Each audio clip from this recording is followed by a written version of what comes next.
I think you'll see a lot of similarities in Crystal's discussion and mine. And what I'd like to do is figure out how to work the pointer here. I'm an engineer, it can't be that complicated. There it is. Got to hold it right side up.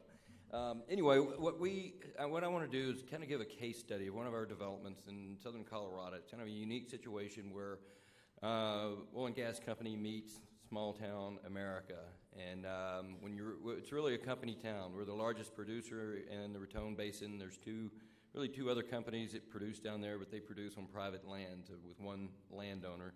We have thousands of landowners. But I'll take you through our last 7 years history real quickly, some of the things and challenges we had, and then how we met those challenges. But one thing that I think you'll see is common between Crystal's program and ours is what we call sustainable development. It's where you have to support the community, the environment, and you have to educate the public. I'll talk about community real quick, and much like BP has done in the areas they work, it's critical that you are involved in the community. Like I said, we have 450 employees in that community. That we are de facto the community. We're part of that community. And it's in our best interest, in the company's best interest, to support the schools, the hospitals, the police department, fire department, and the local arts. It's critical that we are the help for the backbone of the community we live in. One of the things that we experienced through the mid-2000s was the rising gas price. And we're a gas producer, and the first thing we got is, why the heck do I have a gas well in my backyard and my utility bills I can't afford? Well, it's a good question, and it's a very difficult explanation on how our utilities work, but one thing we could do is help those that had the biggest needs, and we've given over $1.5 million over the last 5 years to a gas assistance program to the elderly, and it's been very greatly appreciated and accepted by the community. The other thing, we don't call this charitable giving, and I think we'll see this more and more in our industry as we continue to have need for people. And we experienced the same thing in Colorado. We needed people, so we invested in the local community college to develop programs in welding, heavy equipment operators, heavy equipment mechanics. That's what we need in our business, and we've had over 240 graduates in the last 5 years, and many of those graduates work for our company. And it's been a great program, and we're still continuing that investment. We also have public landowner picnics every year. It's a very good way to be able to talk to the community, let them know what you're doing, what your plans are for the coming year. Let them see the pumpers, the foremen, the people that interact in their areas every single day. And it's one of our requirements for our people is get to know the people in the houses on your routes. You are the face of the company. You're the most trusted because they know your name and they know you're there every day. And it's a critical communication link with the community. Education is also important. One of the biggest problems we've had in the Raton Basin, and the biggest complaints, is with water and with water wells. And a lot of people just don't understand that gas companies aren't the only ones that produce methane. Everybody in this audience produces methane, and sometimes it comes out at the most inconvenient time. And water wells do the same thing. And we found that a lot of water wells, that all the claims that we've had for water wells, it's not our fault. The water wells are poorly maintained. They're drilled into coal seams, shallow coal seams, and they've dewatered the coals, and now they have gas.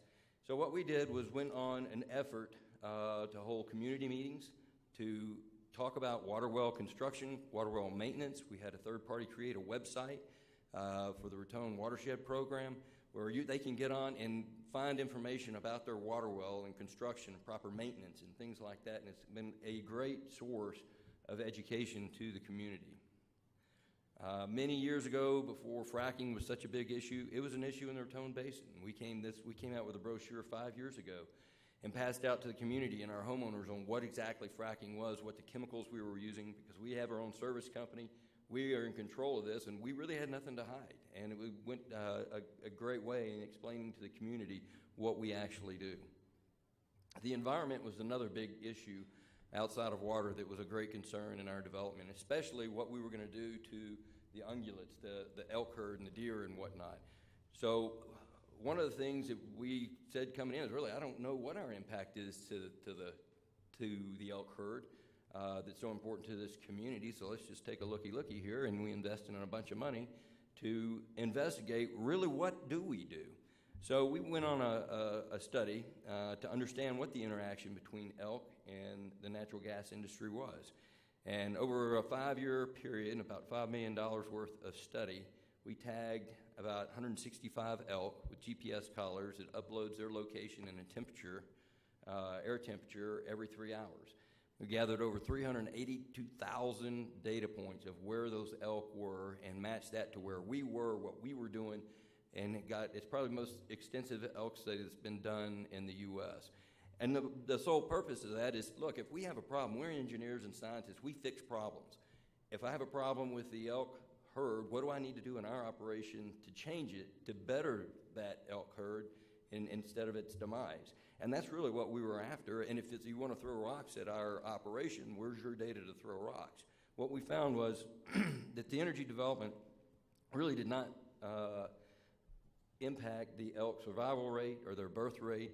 It showed the elk had a high fidelity of their home range, and they could adapt very easily to their development. What it also showed was how important maintaining pathways between feed fields and their pasture areas were. It also influenced our operation on calving season and how we move our operation around, because we know where their calving areas are. And so we learned a lot from it and how we can adapt our operation for the betterment of the elk. Another thing we do with Las Alamos County is we provide free water tests to the community. If they come by and they want to bring a sample of their water, we will send it off, have it tested, and come back to ensure their water quality is good. One of the things that I am most proud of in our operation down there was we ran into a problem. A unique part of our development is the water we produce is pretty much potable water. And so we put the water discharge from coal bed methane field, we just put it in a dry arroyo on the ground, and it runs off into the Pishpal River system or the Purgatory River system. Well, the ranchers love this. They've been able to increase their cattle per acre about 5-fold. And so they really enjoyed all this great water that's made their lifestyle, improved their lifestyle quite a bit. The problem is the farmers don't. And there's an issue called the sodium absorption ratio, and I'm going to get into all the issues with it. It basically has to deal with salt in water and magnesium and calcium in your soil. And if you get those balances out of whack, what it'll do is set your soil up like cement, and you can't grow anything. So the farmers had a real problem that we're pulling water out of a ditch that had too much salt in it would lock their fields up. So we came and but at the other hand, the ranchers don't want to shut the water in because it's feeding their cows. They have no problem with SAR issues. So some of our staff came up with a very unique idea to monitor the water in these stream systems and put active monitors to collect data and upload it through a satellite link on an hourly basis and put it on a website that's maintained by a third party. It's completely transparent. The data's there. The majority of time we have, because of the dilution and existing runoff of rainwater, snow melt, and those kind of things, we have no SARS issues. But in the times of drought, where our location, where they're pulling water out, that the majority of that stream is influenced by our discharge, the farmers can see exactly what the water quality at the time is when they open that ditch for their field. It's been extremely beneficial, and it solved essentially the problems between the ranchers and the farmers that we were caught in the middle of with our water discharge.